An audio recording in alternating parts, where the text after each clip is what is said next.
जी नमस्कार, मैं महेंद्र पाठक, सचिव दतिया केमिस्ट एसोसिएशन। ये all India chemist and druggist organisation के द्वारा ये हड़ताल की गई है। उसी के अंतर्गत हमारा MPCD आता है, Madhya Pradesh chemist and druggist association, जिसके अंतर्गत हम लोग दतिया ज़िले के लोग आते हैं। दतिया जिला केमिस्ट एसोसिएशन उनके अंतर्गत है। ये हड़ताल ऑनलाइन और ई फार्मेसी के विरोध में की गई है। ऑनलाइन ई फार्मेसी में इस समय हो क्या रहा है कि आप अवैध प्रकार से कई प्रकार की दवाइयाँ जो नशीली भी हो सकती हैं, जो जिनको जो है प्रॉपर चैनल से नहीं आ पाती, जैसे कि उनको जो है कोल्ड चेन मेंटेन करके आना चाहिए ग्राहकों के पास, उस तरह से नहीं आ पाती। इंसुलिन इंजेक्शन वगैरह हैं और भी कई सारी वैक्सीन्स हैं, तो उनके आने से या उनके लगने से कई बार मरीज को जो है उसका गलत असर भी पड़ता है। दूसरी बात, वो भारी डिस्काउंट देते हैं। कॉर्पोरेट के द्वारा का भी विरोध है इसमें कि ये डिस्काउंट को भी जो है वो देखें, और नकली दवाइयों का भी है कि नकली दवाइयों से बचाव रखें।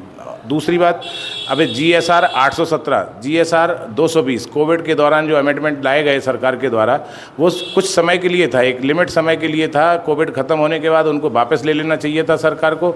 उसके लिए हम लोगों ने कई बार, all India chemist and druggist association ने कई बार उनको पत्र लिखा, सरकार ने उस पर ध्यान नहीं दिया, जिसके विरोध में ये हड़ताल करनी पड़ी कि जिससे कि ये इसके कोविड का जो 220A अमेंडमेंट है ये वापस लिए जाए।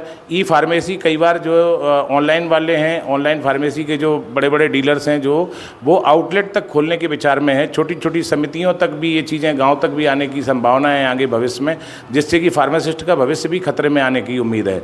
इस तरह की चीज़ों को रोकने के लिए ये किया गया है। कौन से संगठन ने आपका सपोर्ट? ये all India chemist and druggist association, Madhya Pradesh chemist and druggist association, इनके द्वारा हमें पूरा मार्गदर्शित किया गया और उनके द्वारा ये बंद का आयोजन किया गया। और उसके साथ chemist association Datia, district chemist association Datia भी उनके साथ हैं। दूसरी बात, हमारे सपोर्ट में IMA भी सपोर्ट किया कि हाँ, हमने दतिया ज़िले की IMA को, मतलब इंडियन मेडिकल एसोसिएशन को भी पत्र लिखा, MTA को भी पत्र लिखा कि कम से कम क्लिनिक आज बंद रखेंगे तो अप्रत्यक्ष रूप से हम लोगों पर दबाव नहीं आएगा दवाइयाँ उपलब्ध कराने के संदर्भ में। इमरजेंसी हम लोगों ने चालू रखी है। इमरजेंसी में 2 मेडिकल स्टोर भी दतिया में चालू रखे गए हैं। एक डिस्ट्रिक्ट हॉस्पिटल के अंदर जो प्रधानमंत्री जन औषधि योजना का मेडिकल स्टोर है, वो हॉस्पिटल प्रेमाइसिस में चालू है। दूसरा, आनंद टाकीज पर एक प्रधानमंत्री जन औषधि योजना का मेडिकल स्टोर है, जो कि वो खुला हुआ है। ये दोनों OPD के लिए भी खुले रहेंगे।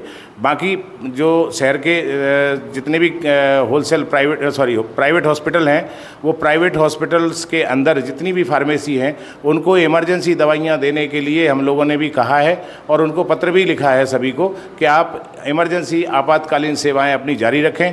केवल OPD का हम लोगों ने विरोध रखा है कि OPD का बंद करके हमें समर्थन दें। इसके संदर्भ में पूर्व में भी हम अपने जिलाधीश महोदय को अवगत करा चुके हैं, उनको ज्ञापन दे चुके हैं, और CMHO दतिया को भी, ड्रग इंस्पेक्टर दतिया को भी हम लोगों ने पूर्व में जो है ज्ञापन दिया है। साथ ही साथ हमने SDM Sewda, SDM Bhander, SDM Datia, इन लोगों को भी अपना ज्ञापन देके आगे से व्यवस्थाएं जारी कर, अपनी व्यवस्थाएं वो सुचारू रूप से कर सकें, ऐसा प्रशासन को समय दिया है, जिससे कि CSC, PSC और डिस्ट्रिक्ट हॉस्पिटल में मेडिसिन की, इमरजेंसी मेडिसिन की भी उपलब्धता वो आसानी से कर सकें। ये सब पूरी प्लानिंग के साथ हुआ है। ग्रामीण स्तर से लेके दतिया ज़िले का, शहर का हर चप्पा चप्पा पे अगर जो भी केमिस्ट है वो सब ने साथ दिया है। पूरी तरह से दतिया शहर को बंद किया गया है दतिया केमिस्ट एसोसिएशन के द्वारा। को भी जो परेशानी हुई उसके लिए भी हम क्षमा प्रार्थी हैं, पर ये हमारी मजबूरी थी, और ये है आमजन के हित में भी है कि उनको जो spurious drugs, habit forming drugs के मतलब कि कई बार क्या हो रहा है कि ऑनलाइन में आप डॉक्टर्स को दिखाते हैं, एक पर्चा बन के आ जाता है। वो पर्चा बनने के बाद ऑनलाइन आप एक एजेंसी से, दूसरी कंपनी से, फिर तीसरी कंपनी से बार बार दवाइयाँ मंगा के कई बार नशे की तरह से भी दवाइयाँ आ जाती हैं। उन सबको रोकने के लिए, जनहित पे कहीं इसका विपरीत असर न पड़े, इसके लिए जनता को भी इसका हमारा सहयोग देना चाहिए, और उनको हुए कष्ट के लिए हम उन सबसे क्षमा प्रार्थी हैं।